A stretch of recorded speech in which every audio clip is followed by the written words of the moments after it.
Нурпресстин жаңылыктар түрмөгү саламатсыздарбы? Эркин журналист Улукбек Карыбек уулу милиция тарабынан кармалганы боюнча өзүнүн Facebook'тагы жеке баракчасына жазып чыкты. Бизге жеткен маалыматтар боюнча эркин журналист Бишкек шаардык 1-май райондук ички иштер бөлүмүнө чакырылып, ал жакта түшүндүрмө берип чыгып бараткан жеринен Ош шаардык ички иштер бөлүмүнө дагы Улукбек Карыбек уулунун үстүнөн арыз түшкөндүктөн жергиликтүү укук коргоо органдары Ошко алып кеткен. Азырынча ким тарабынан эмненин негизинде арыз жазганы тактала. Эскерте кетсек, Улукбек Карыбек уулу буга чейин көйгөйлүү маселелерди чыгарып келген. Акыркы берүүлөрү Ош шаарындагы ооруканадагы башаламандык жана Бишкектеги билим берүү министрлигиндеги ата-энелердин нааразычылыгын түз эфирде чагылдырып берген. Биздин Нурпресс маалымат борборуна жашы жетелек кызды зордуктоо боюнча күнөөлөнүп жаткан Эрнис аттуу жарандын апасы Айгүл аттуу айым кайрылды. Бул материалды чыгарып жатканыбызды сот өтүп жатканына байланыштуу кээ бирөөлөр сотко кысым катары кабыл алышы мүмкүн. Бирок тескерисинче ал жердеги оркоюп көрүнүп турган одоно мыйзам бузууларды айланып өтүп кете албадык жана убагында айтууга мажбур болуп жатабыз. Айгүл эженин айтымында 4 ай мурда уулу Эрниске карата жашы жетелек кызды зордуктады деп арыз түшөт. Бирок ал педагогикалык психиатриялык медициналык комиссиянын чечими боюнча аң сезими артта калган, акыл эс жагынан чектелген адамдардын катарын толуктап, 9 жыл бою атайын көмөкчү мектепте билим алган. Белгилеп кетсек, педагогикалык психиатриялык медициналык комиссиянын справкасы жок эч бир баланы атайын көмөкчү мектепке кабыл алуу мүмкүн эмес.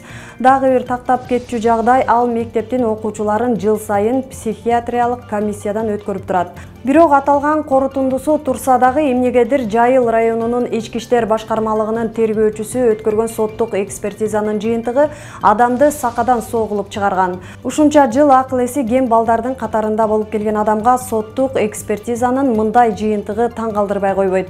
Күнөөлүүнүн жактоочусу экспертизаны кайрадан өткөрүүнү сунуштаганда сот сунушту канааттандырган жок жана эч кандай түшүндүрмө берген эмес.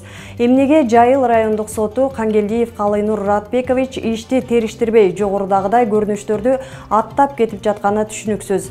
Дагы бир кызык көрүнүш, арыздын ээси тагыраагы зордукталды деген жашы жетелек кыздын апасы сот бүткөнчө күтпөй кызын алып Түркияга кеткен. Сот бул ишке да көз жумуп койгон. Айыпталуучунун апасы өтүп жаткан сот ишинде одоно мыйзам бузууларга жол берген сот Калыйнур Кангелдиевке карата президент Садыр Жапаровго, башкы прокурор Курманкул Зулушевке, жогорку соттун төрагасы Замирбек Базарбековго жана жогорку соттун алдындагы тартип комиссиясына арызданганы белгилүү болду. Эгемендик жылдарынан бери жер талаш ызы-чууларына акыркы чекит коюлбай келет. Көптөгөн жөнөкөй жарандарыбыз жер мафиясынын айынан сызга отуруп, пайдасын кызыл кулактар көрүп жатканы анык. Ошондой жерлердин бири келечек жаңы конушу тууралуу сөз болмокчу. Аламүдүн районуна же Свердлов районуна карабаган ортодо калган келечек жаңы конушу. Анда Иманалиева Бактыгүл аттуу аялдын айынан бир эле жерди сатып алдым деген 2-3 жаран бүгүнкү күндө бири менен бири жер талашып, кырылышып жаткан кези. Ал эми кылар ишти кылып коюп, кылжып менен бууп койгон Иманалиева Бактыгүлдүн тынч уктап жатканы таң калтырат. Себеби ага алданып калган адамдардын Иманалиеванын үстүнөн кылмыш ишин козгоо боюнча жазган арызы Свердлов районунун ички иштер бөлүмүндө каралбай, өз учурунда тиешелүү юридикалык баа берилбей жатканына нааразы. Бир эле жерди 2-3 адамга сатып пайдасын көрүп, адамдарды алдамчылык менен ыйлаткан мындай кызыл кулактардын кулагынан кармап, өз учурунда тергөө ишин жүргүзүп, мыйзам алдында жоопко тартуунун ордуна окуянын чиеленишине жол берип, убакытты создуктурган укук коргоо органдарынын бул жоругун кандай түшүнсөк болот? Мындан ары дагы Нурпресс маалымат борбору жарандардын өтүнүчү боюнча бул ишти акыр аягына чейин байкоо салып, көрөрмандарга өз учурунда ачык маалымат берип турмакчы.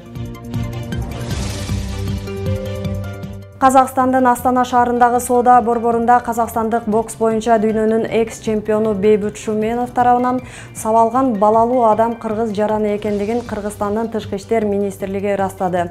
Окуя 18-июнда болгон. Бирок коомчулукка эми гана белгилүү болгон видео резонанс жаратууда. Кадрда көрүнүп тургандай, мушкер балалуу кишиге барып, бир нерселерди айтып, анан мойнунан тарткан. Мындан соң экөө мушташа кеткен. Уруштун чыгып кетишине балдардын оюн аянтчасындагы пикир келишпестиги себеп болгону айтылууда.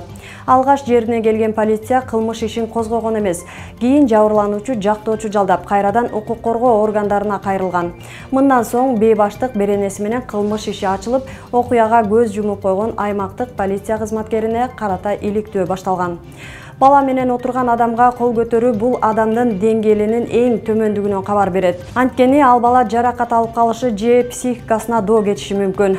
Жабырлануучунун жактоочусунун айтымында видео жарыяланганга чейин арыз жазылганына карабай жаткан полиция менен прокуратура аталган видео соц тармактарда тарап, коомчулукта нааразычылыктар пайда болуп жатканда гана Казакстандын Ички иштер министрлиги бул окуя боюнча кылмыш ишин козгоп, көзөмөлдөө болорун билдирген. Жаракат алган кыргызстандыкты Казакстандагы элчиликке чакырып, керектүү консультациялык укуктук жардам көрсөтүлгөн. Гүлзат Маймерова Жал Кечи районундагы эне жана баланы коргоо борборунун жетекчилик кызматынан кетти. Эсиңиздерде болсо, аталган борбордогу мурдагы жетекчи Маймерованын мыйзамсыз иштери боюнча алгачкылардан болуп Нурпресс маалымат борбору өткөн чыгарылыштарда сөз кылган эле. Анда бул айым жетекчи болуп келгени борбордон 40ка жакын кесипкөй адистер жумуштарын таштоого мажбур болгонун айтканбыз. Көп узабай буга кошумча анын кызынын жумуш учурунда ач айкырык салып, кесиптешин урушуп жаткан видеосу дагы тараган. Элге таралып кеткенден кийин чара көрбөсөк болбойт дедиби же борборго текшерүү жүргүздүбү? Айтор саламаттык сактоо министрлиги акыры Гүлзат Маймерованы ээлеген кызматынан алып түштү. Эне жана баланы коргоо улуттук борборунун директору болуп Айбек Ибраимов дайындалды. Ибраимов буга чейин Бишкек шаардык саламаттык сактоо башкармалыгынын башчысы кызматын аркалаган.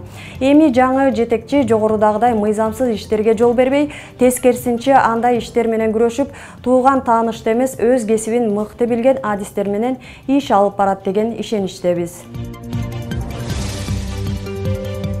Нурпресс маалымат борбору Кыргыз Республикасындагы адвокаттарды бүгүнкү кесиптик майрам менен куттуктайбыз. Сиздердин өлкөдөгү мыйзамдуулукту жана эркиндикти коргоо ишиндеги өжөрлүгүңүздөрдү жана талыкпаган эмгегиңиздерди кыргыз мамлекеттүүлүгүнө кошкон зор салым деп эсептейбиз. Андыктан бул кесипти аркалагандардын ар бирине ден соолук, ийгилик, үй бүлөлүк бакыт каалайбыз.